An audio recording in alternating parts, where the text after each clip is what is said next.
Hey everyone, in today's video I'm going to talk to you about preparing to have a winning interview. We all know that interviewing can be a very nerve-wracking situation, but there are 10 questions that are normally asked, so let's review them so you can be more than ready, more than confident to nail those questions and to nail that interview. So let's get to it.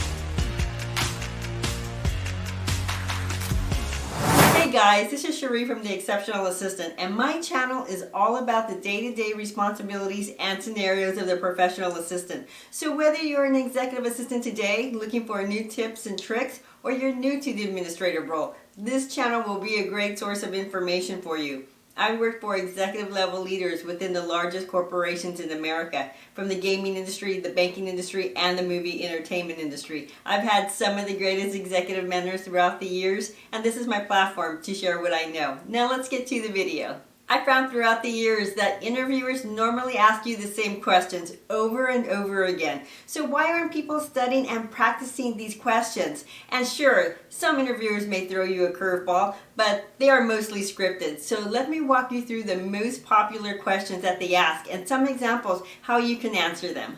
One of the questions they're going to ask you, if not the first question, is tell me about yourself. This is the time to showcase who you supported and a brief summary of your accomplishments. Stay away from any personal information unless they specifically ask you. So to answer this question, you could say something like, I'm an administrative assistant, then name your company, and that for 5 years you supported 2 senior managers in human resources where you successfully managed their inbox during all-day meetings, travel, and PTO. You can also add that you organize executive meetings to include travel and expense reimbursements, and that you manage a very complex calendar, and then tell them how you do it.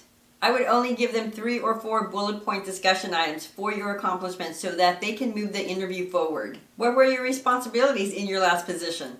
Here's the great thing about this question. You already did a summary bullet points for tell me about yourself. Use those for this question too. Just add 1 or 2 more, but don't reinvent the wheel here. Just use what you already have. What are your strengths and your weaknesses? For an admin position, they want to know where your strengths lie in project management.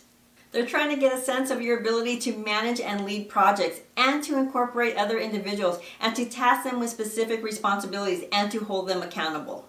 They're looking for how you communicated the directive and how you brought the project to completion. So tell a story about when you were handed a project and what the project was and what needed to be done, and also who you aligned yourself with to move the project to completion. Think back to everything you did and write it all down into a short summary. When they ask you about your weaknesses, stay away from answering with a negative response. You can turn this into a positive by saying the right words. Let me give you an example. You can say something like, I'll tell you that it's my patience, and I work on that every day, not only in my professional life, but in my personal life. I remind myself that people aren't perfect, situations aren't perfect, and companies aren't perfect. But if there's space for me to provide assistance to those challenge situations, then maybe I can make a difference in the outcome of those situations. So now you just turn that weakness into a positive in their eyes. Why did you leave your job, or why are you looking to leave your job? Stay away from negative comments about your previous employer or your manager. That never sets the right tone for a potentially new employer. Always talk about growth and new experiences that you're looking to have. You can say something like, you've positioned yourself to be in line with the job responsibilities of that higher position that you're going for, and then talk about what you did to get there. Talk about new projects and tasks that you took on to grow your talent. Talk about the daily things that you do to alleviate work for your executive and how you manage and prioritize your daily work. Tell me a time you made a mistake and how you corrected the mistake. You don't need to go into full details here, just a summary of what happened.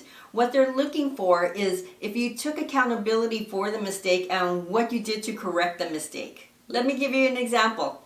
I made a mistake on a report I submitted to one of my business partners. I failed to look at the informational roster as I normally do, and I missed an update which caused the roll-up manager on the report to be incorrect. Once I realized the error, I immediately took action and I ran a new report and corrected the roll-up manager and provided a new report to my business partners and anyone else that had the incorrect report. I explained what happened and provided a quick turnaround so that no one was impacted. It was my error, I owned it, and I quickly fixed it. Just like that, easy, took ownership and shows you corrected the issue. How do you handle stress?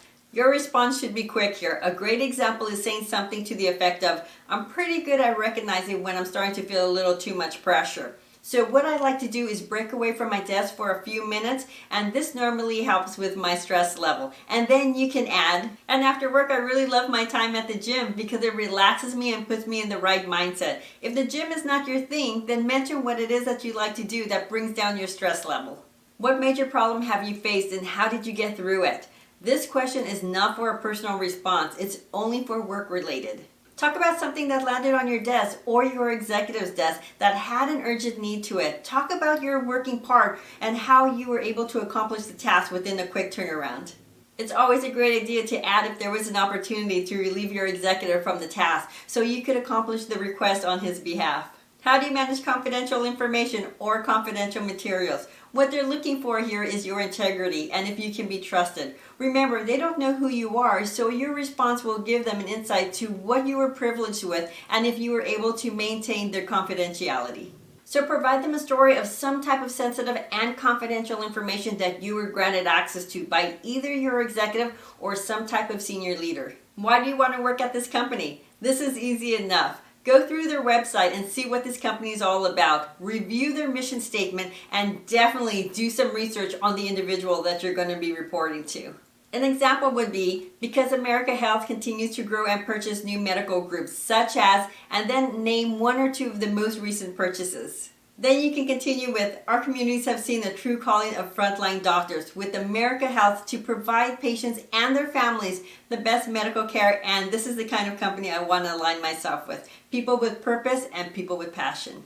Do you have any questions for us? Do not say no. Give them at least 2 questions for them to answer, and I'm going to give you 2 examples. How do you believe this position, or you can say the title of the position, contributes to the overall goal of the company? Another question that you can ask is, in the last 5 years, how many admins have sat in this seat? This is a really good question because if there's been several in the last 5 years, it probably should be a red flag in your face. There may be more questions, but these are normally the most common questions interviewers will ask. A good idea is to have 1 or 2 additional stories in case they throw a curveball at you. And I'm going to tell you, practice, practice, and even more practice in front of the mirror with a buddy, whatever you have to do to remember what you plan to say. But like I always tell you, you got this. If you like this video, give me a thumbs up, subscribe to my channel. It doesn't cost you anything to subscribe. And if you have a great tip to share, leave it in the comments. Thanks everybody for watching. Take care.